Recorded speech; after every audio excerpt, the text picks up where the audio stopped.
Right, so it's about time I got onto making a video about this. Today we're taking a look at the newest show being made by Glitch Productions, The Amazing Digital Circus. We're going to be dissecting everything this show has presented us with, taking a look at some early theories and ideas about where the show is headed, and I'll be giving my opinion on the whole thing because people definitely want to listen to that. Let's get into it. Pomni, I have snorted a suitcase full of coke! First up, for anyone who isn't subscribed to Glitch or just hasn't had a look at this show before, I'll give a basic rundown. The Amazing Digital Circus is a surreal dark comedy run by YouTube animator Gooseworks that is being produced by Glitch. According to the description of the teaser trailer, it stars an AI who torments 6 captured human souls in a digital world. As of writing this script, we are only aware of 5 of these souls: Pomni, Ragatha, Jax, Gangle, and Kinger.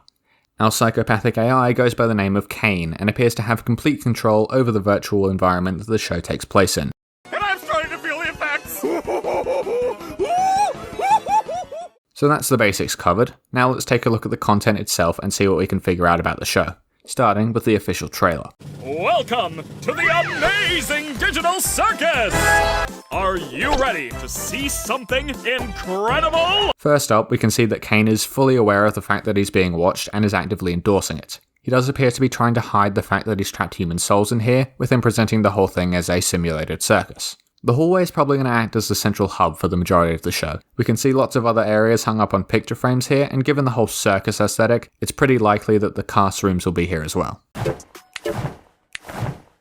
Now, this is the most interesting and pretty much the only mystery presented so far. We've got some sort of black goo here, surrounded by fairy lights in an otherwise dimly lit room. As of right now, there's not really a whole lot to suggest what this place is, but we can be fairly confident that Kane is trying to hide it. He's clearly not doing a very good job though, because we can see a black tentacle that looks suspiciously similar to the goo appear for a second before the curtains close, possibly signalling that this is how it will be found out by Pomni and the rest of the cast. Speaking of Pomni, our apparent protagonist takes the form of a toy jester. She appears very nervous and is easily rattled by Kane, suggesting that she's probably quite new to this environment. The last piece of information we can gather from this trailer is the fact that the characters act more like puppets and dolls than actual humans. They don't bleed and their clothes appear attached to them. Don't worry, my dear! You won't even die horribly! That's the trailer done, along with pretty much all of the information we get on the premise of this show, and the mysteries inside it. But we aren't done yet, thanks to the 5 shorts that Glitch has released looking at the rest of the cast, starting with Ragatha. Ragatha is the eternally upbeat character of the group, who takes the form of, you guessed it, a ragdoll. She appears well versed in her surroundings and is very confident and capable. However, she does appear to have a particular disdain for our next character, Jax. Jax is voiced by the main man Michael Kovac and acts as the troll maker of the group. Taking the form of a grinning rabbit in overalls, both instances we see him in, he is actively working to make everyone else's lives slightly more miserable, including the life of Gangle. Gangle is the show's play on those 2 masks you see that represents every traditional show or production, and consists of a red ribbon and the aforementioned masks. While the happy mask seems to break every 5 seconds, the sad mask is a lot more durable, showing that we will all end up depressed in the end. The last of our unfortunate souls is Kinger. He's been trapped in the digital circus the longest and is petrified of pretty much everything in it. He takes the form of a literal chess king and appears to have the same issues as one. He also doesn't have any arms. That's it for the unfortunate souls, but we do have one more character to take a look at, and that is Bubble. Bubble lives inside of Kane's hat and takes the form of a bubble, with massive teeth like he's trying to imitate a chain chomp. Actually, that lines up quite well with what he's doing in the teasers. Well, I think we both had something to learn from that experience. Alright, that's everything the show has to offer us so far. There are also some community posts made by Glitch that I've been showing throughout this video, but none of them really show anything that I haven't covered already. Now, let's discuss my opinions on this show and where it could go. First up, this is a Glitch production ran by Gooseworks. Now first up, this is a Glitch production ran by Gooseworks, and the head of animation is Kevin Temmer, so the expectations production-wise here are set very high, and so far it doesn't seem to disappoint.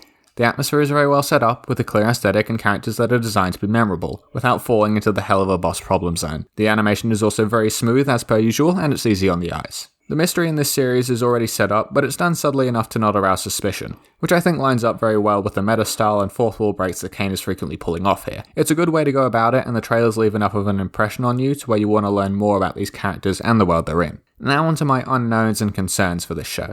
First up is the story.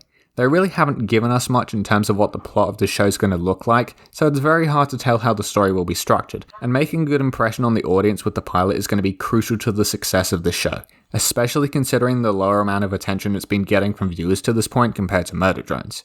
If Glitch wants people to stick around for the show, then the pilot has to be really well executed, and making the sacrifice of getting less Murder Drones worth it. Speaking of Murder Drones, that's probably going to act as the biggest indicator of this show's success, as well as its biggest competition. As of right now, there's nothing else on YouTube that compares to Murder Drones in terms of 3D animation, and there's very little that can hold a candle to it on the 2D side as well. Obviously you have things like Lackadaisy and Hell of a Boss that pull big numbers, but Lackadaisy is not nearly as cemented in the YouTube space, and Hell of a Boss is wilting by the day with bad writing and poor decisions being made by the people behind it. That means that in order to feel like a worthwhile investment of Glitch's and the audience's time, the show needs to match the level of quality in the writing, story, and characters that Murder Drones has. But no matter how well Gooseworks performs and how engaging the show is, there will always be one problem with it. And that is the fact that it is not Murder Drones. No matter how hard they try and deny it, Glitch Productions, at least in the modern day, is Murder Drones. And that's what people expect from it. There will always be diehard fans of the show hating on Digital Circus because it isn't Murder Drones, and it will always be compared to Murder Drones even in aspects where it's not fair to do so. But if the show hits the ground running, if the writing is handled properly, and if Glitch holds their form in delivering beautifully produced animation, then I believe that this show will be able to go a long way in showing what's possible with animation on YouTube, and create more stories, more brilliant content, and more joy for millions of people. I'm interested to see what we get.